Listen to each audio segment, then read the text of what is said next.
Bomb calorimeter.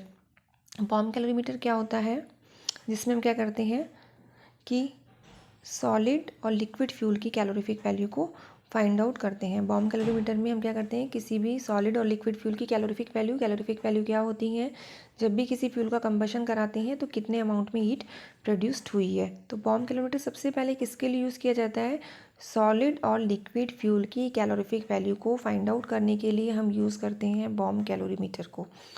अब ये bomb calorimeter है क्या, एक्चुअली किस तरीके से होता है, तो ये यहाँ पर हम देखेंगे बॉम्ब कैलोरीमीटर। ये है हमारा बॉम्ब कैलोरीमीटर। अब बॉम्ब कैलोरीमीटर के अंदर यहाँ पर क्या क्या प्रेजेंट होता है बॉम्ब कैलोरीमीटर में, तो बॉम्ब कैलोरीमीटर में सबसे पहले हम बात करें कि यहाँ पर एक बॉम्ब प्रेजेंट होता है, जिससे इसका नाम पड़ा है बॉम्ब कैलोरीमीटर। यहाँ पर ये जो होता है ये है बॉम्ब कैलोरीमीटर। स्टेनलेस स्टील का बॉम्ब होता है, जिसके अंदर क्या होता है, बिल्कुल हम उसको टाइट कवर करके रखते हैं और ये क्या करता है, हाई प्रेशर को मेंटेन करके रखता है यहाँ पर। इसके अलावा इस बॉम्ब के अंदर क्या क्या प्रेजेंट होते हैं, इलेक्ट्रोड होते हैं। यहाँ पर ये इलेक्ट्रोड होते हैं, ये इलेक्ट्रोड कनेक्टेड होते हैं 6 वोल्ट की बैटरी से। एक क्रूसिबल होता है यहाँ पर, क्रूसिबल जिसके अंदर हमने सैंपल डाला है, सैंपल कोई भी सॉलिड लिक्विड फ्यूल जिसकी कैलोरीफिक वैल्यू हमें निकालनी होती है। इसके अलावा इस बॉम्ब में प्रेजेंट होता है एक मैग्नीशियम वायर होती है जो इलेक्ट्रोड से तो कनेक्टेड होती है और इस फ्यूल के टच में होती है। इसके अलावा एक ऑक्सीजन वॉल्व होता है ऑक्सीजन की सप्लाई करने के लिए, क्योंकि हमें यहाँ पर फ्यूल का कंबशन कराना है, तो कंबशन ऑक्सीजन की प्रेजेंस में होता है, ऑक्सीजन की हम यहाँ पर सप्लाई करते हैं। तो स्टील बॉम्ब की अगर हम बात करें तो स्टील बॉम्ब में क्या क्या होता है, स्टील बॉम्ब जो होता है यहाँ पर स्टेनलेस स्टील का बॉम्ब होता है। इसके अंदर होता है एक क्रूसिबल जिसके अंदर हम सैंपल डालते हैं, इलेक्ट्रोड जो बैटरी से कनेक्टेड होते हैं, और एक मैग्नीशियम फ्यूज वायर होती है जो इलेक्ट्रोड से कनेक्टेड होती है और फ्यूल को टच किए हुए होती है। एक ऑक्सीजन वाल्व होता है, यहाँ पर हम ऑक्सीजन वाल्व से 25 एटमॉस्फेरिक प्रेशर तक ऑक्सीजन को पास करते हैं। इसके बाद ऑक्सीजन को पास कर दिया हमने, फ्यूल को रख दिया, इसको टाइटली बंद कर देते हैं। अब इस पूरे बॉम्ब कैलोरीमीटर को हम रखते हैं कॉपर कैलोरीमीटर के अंदर। कॉपर कैलोरीमीटर ये होता है कॉपर कैलोरीमीटर। कॉपर कैलोरीमीटर के अंदर हमने क्या कर दिया, यहाँ पर पूरे के पूरे बॉम्ब कैलोरीमीटर को रखते हैं। इसके अलावा इस कॉपर कैलोरीमीटर के अंदर एक वाटर होता है, एक स्टीरर होता है और एक होता है बेकमैन थर्मामीटर। बेकमैन थर्मामीटर का यूज़ क्या होता है यहाँ पर कि ये 0.01 डिग्री सेल्सियस टेम्परेचर को भी नोट करता है। स्टीरर क्या करता है कि पानी का टेम्परेचर यूनिफॉर्म करने के लिए, इक्वली करने के लिए यहाँ पर प्रेजेंट होता है। तो यहाँ पर एक हमने स्टील बॉम्ब की बात की है, दूसरा कॉपर कैलोरीमीटर। कॉपर कैलोरीमीटर के अंदर एक वाटर है, एक हमने स्टील बॉम्ब को रखा है, वाटर प्रेजेंट है, स्टीरर प्रेजेंट है, इसके अलावा थर्मामीटर प्रेजेंट है। अब हम यहाँ पर इस वाटर जैकेट को, जो कॉपर कैलोरीमीटर है, इसको हम क्या करते हैं, एक दूसरे जैकेट में रखते हैं। दूसरा जैकेट का मतलब यहाँ पर है एक हम दूसरे कंटेनर में रख देते हैं, इस तरह स्टैंड में रख देते हैं, जिसके बीच में क्या होती है, इस दूसरे वाले चैम्बर में, आउटर चैम्बर है, इसको बोलते हैं वाटर जैकेट। ये वाटर जैकेट और कॉपर कैलोरीमीटर, इन दोनों के बीच में थोड़ा स्पेस होता है, जिसके अंदर क्या होती है, एयर, जिसको हम बोलते हैं एयर जैकेट। यहाँ पर ये एयर जैकेट और वाटर जैकेट यहाँ पर इसलिए होते हैं ताकि हमारी जो हीट है वो बाहर नहीं निकले। रेडिएशन के थ्रू क्या होती है, हीट बाहर निकलती है, तो रेडिएशन से जो हीट बाहर निकलती है उसको प्रोटेक्ट करने के लिए यहाँ पर एयर जैकेट और वाटर जैकेट प्रेजेंट होते हैं। अब हम इनिशियली इस प्रोसेसिंग को करते कैसे हैं, किस तरह से हम कैलोरीफिक वैल्यू को निकालते हैं, तो यहाँ पर हमने क्या किया, सैंपल का कंबशन करवाना होता है। तो कैलोरीफिक वैल्यू अंदर ऑक्सीजन प्रेजेंट है, तो यहाँ पर हम इलेक्ट्रोड से इलेक्ट्रिसिटी को पास करते हैं। मैग्नीशियम फ्यूज वायर कनेक्टेड है, हीट मिलेगी इसकी, जब इसको हीट मिलती है तो कंबशन होता है ऑक्सीजन की प्रेजेंस में। अब जो कंबशन होगा, उस कंबशन की हीट को कौन एब्जॉर्ब करेगा, उस हीट को एब्जॉर्ब करता है ये वाटर। ये हीट को कौन एब्जॉर्ब करता है, वाटर। अभी जब वाटर हीट को एब्जॉर्ब करेगा तो वाटर का टेम्परेचर इंक्रीज़ होगा। जितनी ज़्यादा हीट प्रोड्यूस्ड होगी उतना ज़्यादा वाटर का टेम्परेचर इंक्रीज़ होगा। यानी कि हम यहाँ पर कैलोरीफिक वैल्यू को किस टर्म में मेज़र कर रहे हैं, कैलोरीफिक वैल्यू, वाटर का टेम्परेचर इंक्रीज़ हो रहा है, उससे हम कैलोरीफिक वैल्यू को यहाँ पर हम फाइंड आउट करेंगे कि कितनी कैलोरीफिक वैल्यू यहाँ पर इंक्रीज़ हुई है। स्टीरर क्या करता है, यहाँ पर जो स्टीरर होता है वो कॉन्टिन्यूसली इलेक्ट्रिकली कनेक्टेड होता है, यानी कि अपने आप मोटर की तरह मोटर लगी होती है, अपने आप रोटेट होता रहता है ताकि पानी का टेम्परेचर इक्वली बढ़े, ऐसे नहीं कहीं से कम बढ़ गया कहीं से ज़्यादा। बेकमैन थर्मामीटर यहाँ पर टेम्परेचर नोट करने के लिए होता है, लेकिन ये 0.01, जैसे अगर 7 से टेम्परेचर 7.01 तक इंक्रीज़ हुआ है तो वो हमें रीडिंग एक्यूरेट रीडिंग देता है।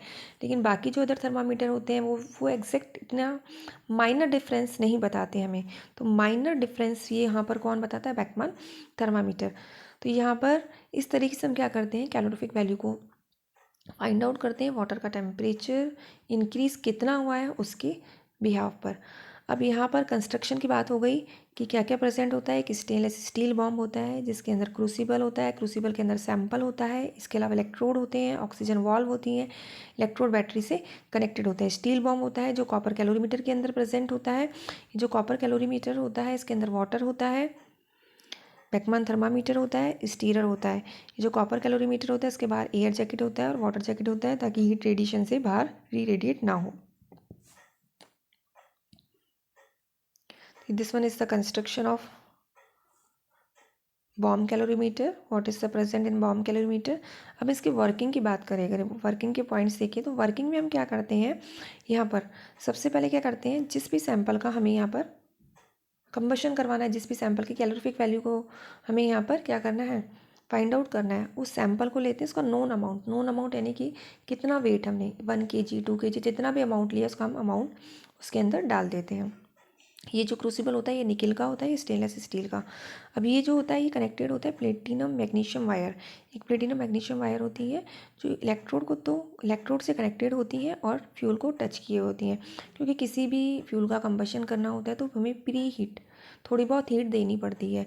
तो यहाँ पर हम इलेक्ट्रोड से जो मैग्नीशियम वायर है उसके थ्रू क्या करते हैं, इसको प्री हीट करते हैं ताकि उसका कंबशन हो सके। और अब इस जो बॉम्ब कैलोरीमीटर है, जो बॉम्ब है स्टेनलेस स्टील का, इसके अंदर हम O2 पास कर देते हैं और उसको टाइटली कवर कर देते हैं, टाइटली उसका ढक्कन बंद कर देते हैं। अब इसको हम प्लेस करते हैं किसके अंदर, बॉम्ब कैलोरीमीटर, कॉपर कैलोरीमीटर के अंदर। कॉपर कैलोरीमीटर के अंदर क्या क्या होता है, नोन अमाउंट यानी कि पानी का अमाउंट भी हमें पता होता है कितना पानी डाला है हमने इसके अंदर। इसके अलावा एक स्टीरर होती है जो रोटेट करती है और एक होता है थर्मामीटर जो इनिशियल टेम्परेचर वाटर का नोट करता है। अब क्या करते हैं हम, जो इलेक्ट्रोड है वो बैटरी से कनेक्टेड होते हैं कंप्लीट सर्किट को कंप्लीट करने के लिए। अब हम क्या करते हैं, जब फ्यूल का कंबशन होता है तो कंबशन से जो हीट लिबरेट होती है इसको वाटर एब्जॉर्ब करता है। वाटर का टेम्परेचर क्या होता है, इंक्रीज होता है, वो टेम्परेचर हम नोट कर लेते हैं। ऑब्जर्वेशन की हम अगर बात करें तो हमने यहाँ पर क्या क्या ऑब्जर्व किया, जो हमने सैंपल लिया था उसका वेट कितना था, वाटर जो लिया उसका वेट कितना था। Water equivalent weight of calorimeter का मतलब क्या होता है, जिस कैलोरीमीटर के अंदर वाटर रखा है हमने कॉपर कैलोरीमीटर उसका वेट कितना है। क्योंकि क्या होता है कि पानी का टेम्परेचर इंक्रीज़ होता है तो इस कैलोरीमीटर का टेम्परेचर भी तो इंक्रीज़ होता है, ये भी तो क्या करता है, हीट को एब्जॉर्ब करता है। तो इसलिए हम यहाँ पर इसको भी यूज़ करेंगे, इसका वेट भी नोट करेंगे। पानी का इनिशियल टेम्परेचर और फाइनल टेम्परेचर। कैलकुलेशन की अगर हम बात करें यहाँ पर कि पानी ने कितनी हीट एब्जॉर्ब की, T2 माइनस T1 से हमें पता चल जाएगा कि टेम्परेचर कितना इंक्रीज हुआ, वाटर के अमाउंट से मल्टीप्लाई। ऐसे जो वाटर इक्विवेलेंट कैलोरीमीटर है उसने भी तो हीट एब्जॉर्ब की है। फॉर एग्जांपल अगर हम किसी भी ग्लास में गर्म पानी को डालेंगे तो वो जो ग्लास है वो भी तो हीट को एब्जॉर्ब करता है, वो भी तो गर्म होता है। तो सेम एज इट इज़ यहाँ पर जो कॉपर कैलोरीमीटर है उसका भी टेम्परेचर क्या होता है, इंक्रीज होता है। तो ये T2 माइनस T1 किसके रिस्पेक्ट में है, कैलोरीमीटर के रिस्पेक्ट में, और कैपिटल T2 माइनस T1 आया है वाटर के रिस्पेक्ट में। अब हम क्या करते हैं यहाँ पर टोटल हीट की बात करें कि टोटल हीट दोनों के द्वारा इतनी एब्जॉर्ब हुई है। Heat liberated, suppose C calorific value, C से मतलब ये है कि इतनी हीट लिबरेट करता है। तो जितना फ्यूल का वेट होगा, X फ्यूल का वेट था, X इंटू C, जितनी हीट लिबरेट हुई उतनी हीट एब्जॉर्ब की गई। दोनों को इक्वल कर देते हैं। तो यहाँ से हम क्या निकाल लेते हैं कि यहाँ पर कितनी कैलोरीफिक वैल्यू यहाँ पर आई है। इसके अलावा हम क्या करते हैं, हाइयर कैलोरीफिक वैल्यू से लोअर कैलोरीफिक वैल्यू निकालने के लिए ये फार्मूला है जिसमें से हम क्या करते हैं, लेटेंट हीट ऑफ स्टीम को हाइयर कैलोरीफिक वैल्यू में से जब माइनस करते हैं तो हमारे पास आता है लोअर कैलोरीफिक वैल्यू। अब हम बात करते हैं इसमें बॉम्ब कैलोरीमीटर में कुछ करेक्शन होते हैं। करेक्शन का मतलब होता है एक्यूरेट हमारे पास कैलोरीफिक वैल्यू नहीं आती है, उसमें कुछ और भी एडेड होती है यहाँ पर। फर्स्ट है fuse wire correction. Fuse wire connection का मतलब ये है जो मैग्नीशियम वायर वगैरह होती है यहाँ पर प्रेजेंट होती है, जो इलेक्ट्रोड से कनेक्टेड होती है और फ्यूल के टच में होती है, यानी कि प्री हीट करने के लिए यहाँ पर जो हमने मैग्नीशियम फ्यूज़ वायर होती है तो इसका भी क्या होता है, इग्निशन होता है। जब इसका इग्निशन होता है तो हीट मिलती है, वो हीट भी तो हमने टोटल हीट में ऐड कर रखी है तो उसको भी हमें माइनस करना होता है। एसिड वायर करेक्शन, तो एसिड वायर करेक्शन में क्या होता है, जब फ्यूल का कंबशन होता है SO2 NO2 गैस मिलती है। अब SO2 NO2 गैस क्या करती है, हाई टेम्परेचर पर कन्वर्ट होती है H2SO4 और HNO3 में। H2SO4 और HNO3 क्या करते हैं, यहाँ पर हीट को प्रोड्यूस करती हैं। वो भी हीट इसमें टोटल HCV में एडेड है। इसके अलावा कूलिंग करेक्शन होता है, तो हम पानी को क्या करते हैं, हाइयर टेम्परेचर से रूम टेम्परेचर पर लेकर आते हैं। तो कितना टाइम लगा है उस टाइम को यहाँ पर नोट कर लेते हैं, और रेट ऑफ कूलिंग और एक्चुअल टाइम टेकन कूलिंग को हम क्या करते हैं, यहाँ पर ऐड करते हैं कि यहाँ पर कितना टेम्परेचर इंक्रीज़ हुआ है। कूलिंग करेक्शन यहाँ पर अब क्या करते हैं, HCV का जो फॉर्मूला लिखते हैं हम उसमें कूलिंग करेक्शन को तो ऐड करते हैं। इसके अलावा जो एसिड करेक्शन होता है और फ्यूज वायर करेक्शन को माइनस करते हैं। एसिड करेक्शन को माइनस इसलिए किया है क्योंकि यहाँ पर अगर हम इसका ओपन में कंबशन कराते हैं तो ये जो SO2 NO2 होती है एस्केप हो जाती है, H2SO4 HNO3 नहीं बनते हैं। जबकि फ्यूज वायर करेक्शन और जबकि यहाँ पर H2SO4 और HNO3 जब बनते हैं तो हीट बाहर निकलती है, वो भी हीट इसमें एडेड है, इसलिए माइनस करना पड़ेगा। फ्यूज़ वायर में ये जो मैग्नीशियम वायर है इसका इग्निशन होता है, उससे हीट मिलती है, उसको भी हमें यहाँ पर माइनस करना होता है। इस तरीके से हम कूलिंग करेक्शन को तो प्लस करते हैं टेम्परेचर में, एसिड करेक्शन और फ्यूज़ वायर करेक्शन को माइनस करते हैं। तो ये हो गया हमारा बॉम्ब कैलोरीमीटर, जिससे हम क्या करते हैं, फाइंड आउट करते हैं कैलोरीफिक वैल्यू। इसके अलावा एक है ड्यूलॉन्ग फार्मूला। ड्यूलॉन्ग फार्मूला क्या होता है कि थ्योरेटिकल कैलोरीफिक वैल्यू निकालने के लिए, थ्योरेटिकल का मतलब है कि कितना कार्बन है, कितना हाइड्रोजन है, उसके बिहाफ पर यहाँ पर कैलोरीफिक वैल्यू निकालने के लिए सॉलिड फ्यूल की एक ड्यूलॉन्ग ने एक फार्मूला दिया था जिसको बोलते हैं ड्यूलॉन्ग फार्मूला। ये फार्मूला क्या था, यहाँ पर